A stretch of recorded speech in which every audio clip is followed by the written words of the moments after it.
Para sa mga bata sa Grade 5 ESP, napapanatili ang pagkamabuting mamamayang Filipino sa pamamagitan ng pakikilahok. Mga bata, sa araw na ito, talakayin natin kung paano napapanatili ang pagkamabuting mamamayang Filipino sa pamamagitan ng pakikilahok. Mga bata, ang gawain ninyo pagkatapos ng leksyong ito ay isang written activity. Mga bata, pakibuksan ang inyong self-learning materials, page 1.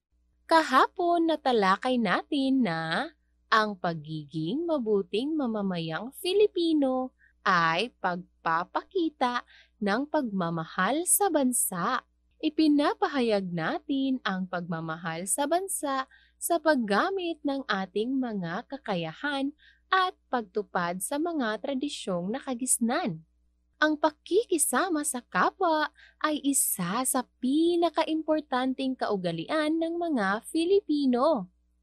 Ang pakikisama ay isang kakayahan ng isang tao na makisama sa iba upang mapanatili ang mabuti at maayos na relasyon sa kapwa.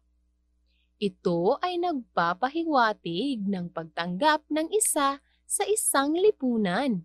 Ang pakikiisa at mabuting pakikitungo sa kapwa ay dalawang mabuting ugali na taglay ng maraming Filipino. Dalawang ugaling ipinagmamalaki nating lahat. Bukod pa rito, maaari rin nating masabi na sa pakikilahok at mabuting pakikitungo sa kapwa ay maaaring maiugnay din sa ilan pang mabubuting ugaling Filipino tulad ng disiplina sa paggawa, kasipagan, mapanuring pag-iisip, pagkakawang gawa at iba pa. Ang pakikilahok at pagsali sa mga gawain at proyektong pampamayanan ay pagpapakita ng pakikiisa sa pangkat na kinabibilangan. Pagpapakita ito ng kamalayang pansibiko at mabuting pakikitungo sa kapwa. Mga bata, pakibuksan ang inyong self-learning materials, page 4. Inyong makikita sa halimbawa 2 ang mga larawan na nagpapakita ng pagkamabuti ng mamamayang Filipino sa pamamagitan ng pakikilahok. Unang halimbawa, ang paglahok sa pagpupulong ay nagpapakita ng pakikiisa sa mga gawain sa pamayanan. Ito ay isa sa mga ugaling ipinagmamalaki ng mga Filipino. Ito ay nagpapakita ng pakikiisa sa pangkat na kinabibilangan. Ito rin ay nagpapakita ng kamalayang pansibiko at mabuting pakikitungo sa kapwa.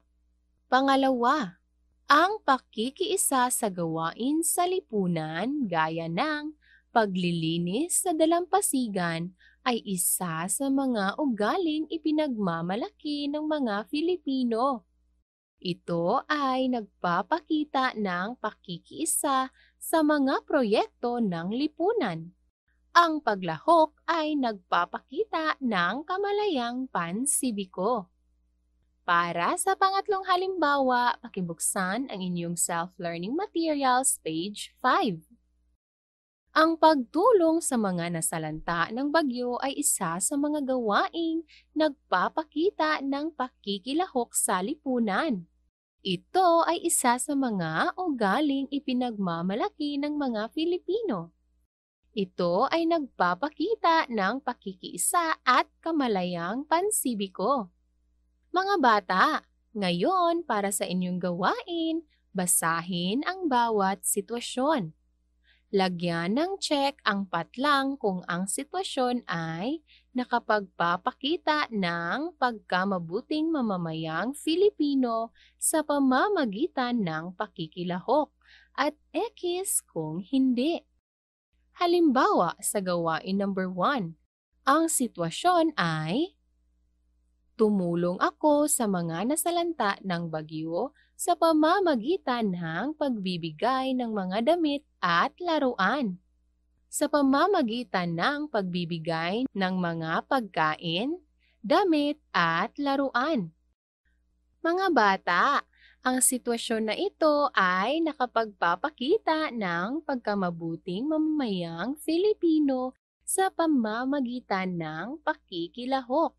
Kaya ang ating ilalagay sa patlang ay check.